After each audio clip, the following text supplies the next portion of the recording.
For 35 years, I've been the forgotten child, the unpaid babysitter, and the family's backup plan while my golden child sister was celebrated at every milestone. When my family tried hijacking my long-awaited vacation to turn it into a trip for her kids, I finally snapped, created a secret escape plan, and chose myself for the first time, sparking chaos, guilt, and a life-changing confrontation that I can't take back. My family once again diverted my holiday plans, this time to accommodate my favored sister and her children. However, on this occasion, I had devised a private escape strategy. I'm seeking some insight, Reddit, regarding a family dilemma that has been building for many years. It's quite an extensive narrative. Despite an upbringing that appeared normal in a suburban Massachusetts household, I, at 35, have consistently found this specific family interaction challenging. My elder sister, Kate, 42, was always the celebrated one. Our residence, for as long as I can recall, served as a tribute to Kate's existence, with her achievements displayed on every wall and every conversation revolving around her. I distinctly remember my parents being too preoccupied with Kate's college interviews to get a cake for my 10th birthday. They even tried to present Kate's leftover graduation cake, still bearing her name, as my own birthday treat. Throughout my upbringing, Kate's achievements consistently overshadowed every important milestone in my own existence. When I earned a spot on the middle school honor roll, my parents barely noticed, as Kate had just made the debate team. They couldn't attend the award ceremony for a local high school painting contest I won because Kate had a college campus visit scheduled.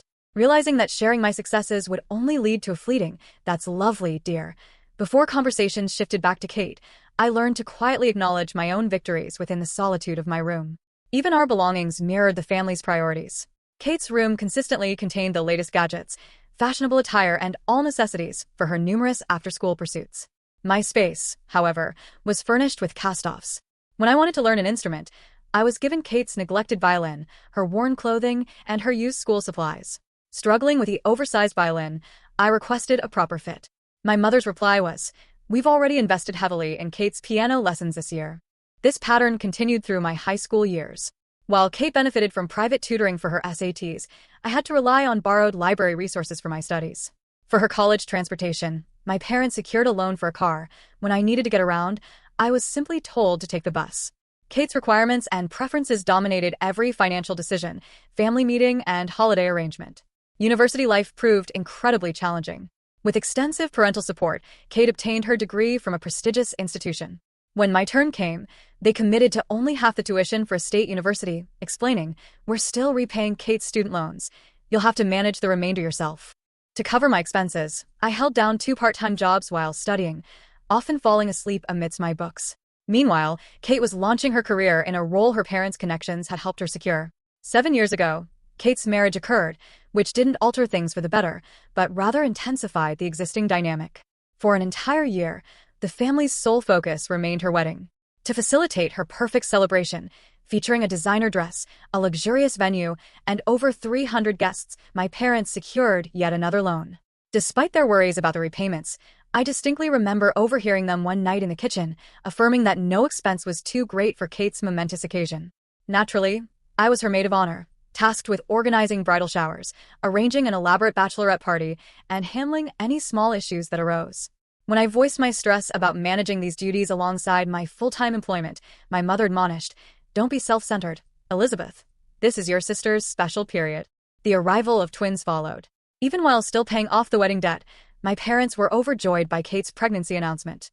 They contributed to a down payment on a house near them, and I observed them use retirement savings, funds they claimed were inaccessible when I needed college assistance. On the day they signed the papers, however, they insisted, "This is different. This is for our grandchildren." Who became the default childcare provider? You might wonder. Indeed, it was me. Initially, it began as occasional babysitting. The request, "Elizabeth, could you look after the boys for a couple of hours?" soon became a regular weekly commitment, often stretching into evenings when they had engagements. My parents endorsed this setup, asserting, "This is simply what family does." Kate and her husband, Jack, 43, took my constant availability for granted. Though I deeply care for them, the now energetic 7-year-old twins are exhausting. Each weekend follows the same pattern. Kate spontaneously drops them off, typically citing a need for personal time or important errands. The children create utter chaos, turning my small apartment into a disaster zone.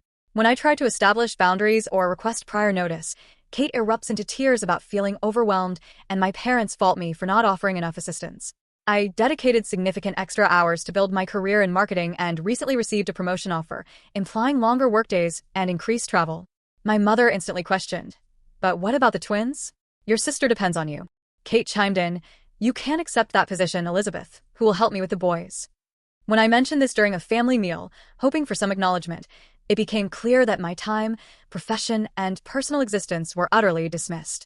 My father usually interjects, "Family must always come first, Elizabeth," and my mother invariably adds, "Your sister has 2 children to manage. You have no idea what genuine fatigue feels like."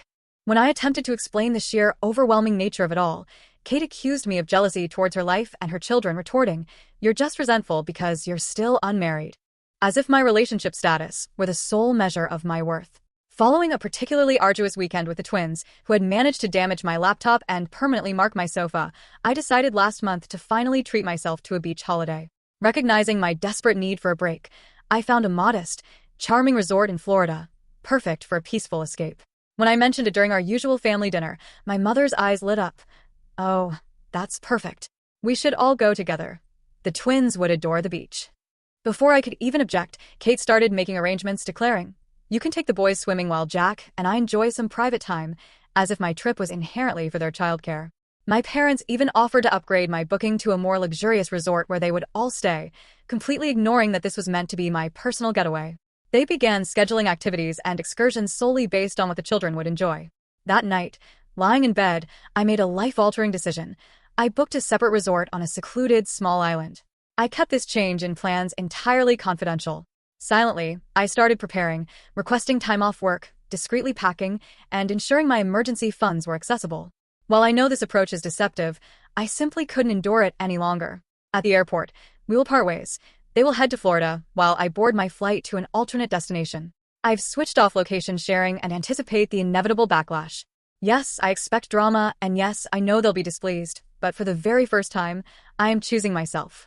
For 35 years, I have been the reliable sister, the exemplary daughter, and the always available aunt, consistently sacrificing my social life, weekends, and personal needs to meet my family's expectations. A constant babysitting meant missing dating opportunities.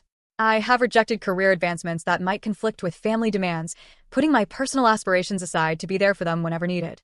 I am not just escaping for a vacation, I am fleeing a lifetime of exploitation.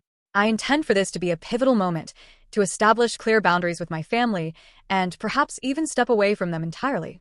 I am exhausted from perpetual self-sacrifice, from being the family's bedrock and dependable backup. Reddit, what is your view? Am I overreacting? Is it wrong for me to desire something different for myself, or should I simply comply with their plans and accept my assigned role within the family? First update, I am grateful for all your support and insights since my initial post. Much has happened, and I wish to share the outcome. While everything unfolded as planned, the airport day was more emotionally intense than I expected. I intentionally selected a check-in point distant from where my family would be. Arriving early, I observed them through the terminal's glass partitions, Jack confirming reservations, my parents visibly eager, Kate managing the twins and luggage. As they headed to their counter, I quietly proceeded through security for my own flight. The moment they realized I wasn't at their gate, my phone vibrated incessantly. First came bewildered texts. "Where are you?" "We're at gate B12. Then anxious ones. "Elizabeth, are you all right? Has something happened?" Finally, furious messages. "How could you do this to us?" The boys are distraught. Before boarding my plane, I powered down my phone. I felt a unique mix of freedom and regret, a sensation I hadn't known in years. Guilt had been a constant companion for most of my life, but this newfound liberty was thrilling and unfamiliar. The tranquil small island where my resort was situated offered a stark contrast to their crowded tourist spot. The moment my feet touched the sand, years of tension dissipated. No twins to mind, no family disputes to navigate, no schedule to follow, just the ocean, me, and absolute autonomy. Indeed, the initial 2 days proved challenging. My mind still tracked time, imagining the twins at lunch or Kate needing bedtime assistance. Breaking decades of ingrained habits was difficult. Yet, by the 3rd day, something shifted. I experimented with activities I'd always longed for, but never had time to pursue. My wonderfully silly surfing lesson was pure joy. I befriended fellow solo travelers during a beachside yoga session. I even enjoyed an impromptu dinner date with an intriguing man from the resort's coffee shop one evening. Though casual, it affirmed my capacity for a life independent of my family. The true test came when I finally reactivated my phone after 5 days. Dozens of voicemails, over 300 text messages, and 147 missed calls awaited. My mother had even contacted my workplace, reporting a family emergency. Fortunately, I had already informed my manager of my holiday. Playing some voicemails, I heard my mother's tone transition from concern to fury, then to manipulation. "Elizabeth, how could you abandon your family like this? The twins are heartbroken. Is this how we raised you?" Kate's messages were even harsher. "You've ruined everything. The boys keep asking for Aunt Lizzie."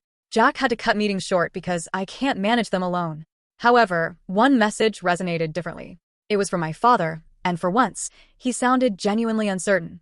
"Elizabeth, please let us know you're safe, even if I don't understand what's happening." I had never heard him speak to me without instantly defending Kate or pressuring me further. I sent a single text to our family group chat. "I'm having a wonderful vacation, and I am safe. I will contact you when I return. Please give me space." I then muted the conversation and refocused on myself. The subsequent 5 days were transformative. Instead of reading bedtime stories to the twins, I devoured 3 novels. Each evening, I conversed with other guests uninterrupted, no longer rushing home for baths and sleep. I watched countless sunsets, processing years of suppressed feelings, and even began journaling. Last night, dining at a quaint beachside eatery, the elderly waitress, seeing me alone, asked if I was content in my solitude. After a brief explanation of my situation, she shared advice that deeply resonated. "Family is important, dear, but not at the expense of your own well-being. Prioritizing yourself is sometimes the bravest thing you can do." Upon returning home, I didn't go directly to my apartment. To prepare for the looming confrontation, I had booked a hotel room for 2 nights. During this time, I updated my emergency contacts at work, changed the locks on my doors, and most importantly, articulated my boundaries in writing. My family discovered my return when I inadvertently liked a colleague's social media post. Within hours, my mother and Kate appeared at my apartment building, relentlessly buzzing my intercom. From my hotel window across the street, I observed their dramatic display, feeling strangely detached. Tomorrow, I plan to meet them at a neutral coffee shop, not my home. I understand it won't be easy, but I've rehearsed what I intend to say. My hands tremble thinking about it, yet I am choosing myself for the first time, convinced this is the correct path despite the anxiety, guilt, and inevitable turmoil. I will offer another update after my discussion with my family. I am thankful to Reddit for providing the courage to embark on this journey toward independence. Second update.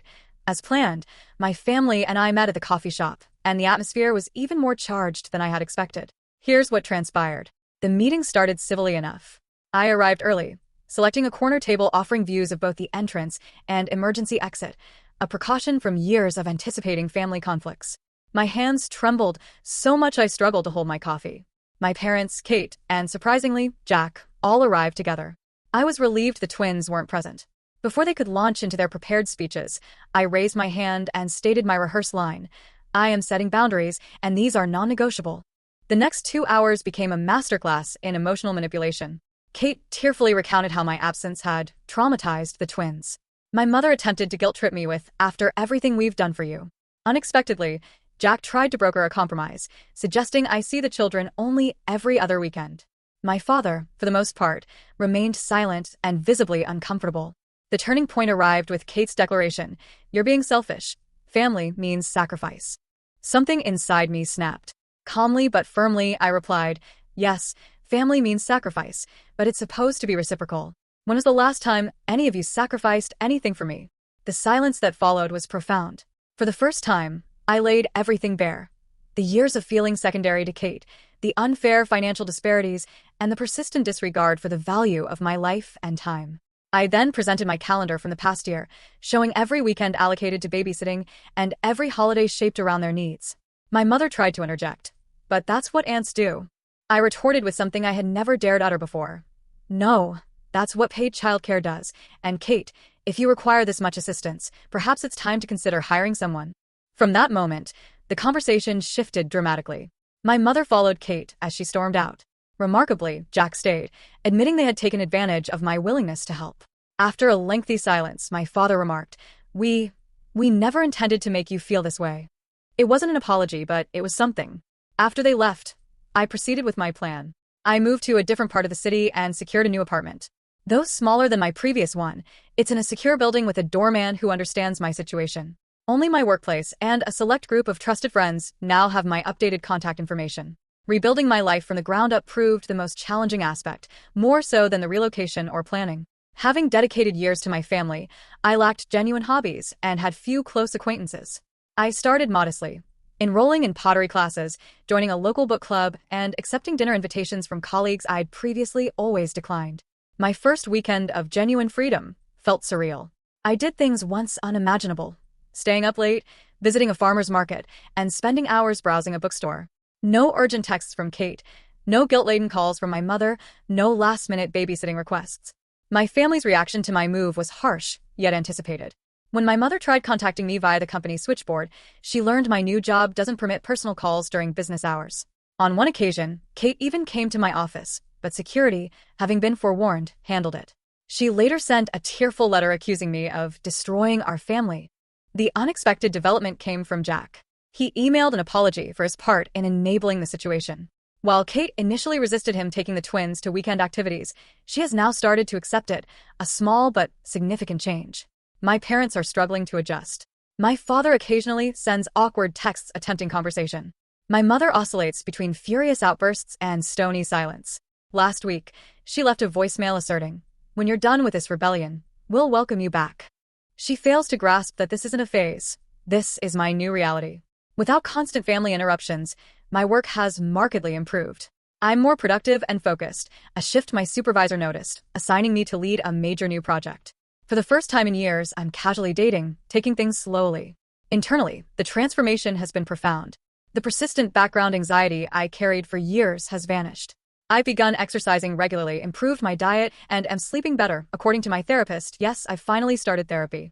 I am recovering from what she terms chronic family stress syndrome. Last weekend, the twins sent a gift containing handmade notes expressing how much they miss me. While bittersweet, I remained firm. I thoughtfully wrote back, explaining that although I love them, I need time to care for myself. I had to write it, even if Kate is unlikely to read it to them. "There's a lightness about you now. You look years younger," an old acquaintance remarked yesterday when we met. She's right. I feel lighter, more liberated, despite the angry texts, emotional manipulation, and lingering guilt that sometimes surfaces. True family love, I am discovering, involves respect for personal space, acknowledgement of individual needs, and mutual support, not just one-sided sacrifice. My new apartment will be 1 month old next week. For the first time ever, I've dared to host a small housewarming gathering, just a few friends from pottery class, book club, and work. No expectations, no drama, no family, just people who appreciate me for who I am. I'll provide another update soon. I am grateful to Reddit for empowering me to initiate this life change. Third update, it has been a truly transformative 3 months, and I wish to convey how everything has progressed. The confrontation I had both dreaded and anticipated finally occurred last week. My father unexpectedly appeared at my workplace. His approach was distinct from Kate's emotional manipulation or my mother's previous frantic attempts. When he proposed we have lunch, he seemed composed, almost resigned. We met at a peaceful eatery near my office. For the first time, he seemed to genuinely see me as his daughter, not merely Kate's sister or the family's convenient backup. He noted, with a startled tone, "You look healthy, happier."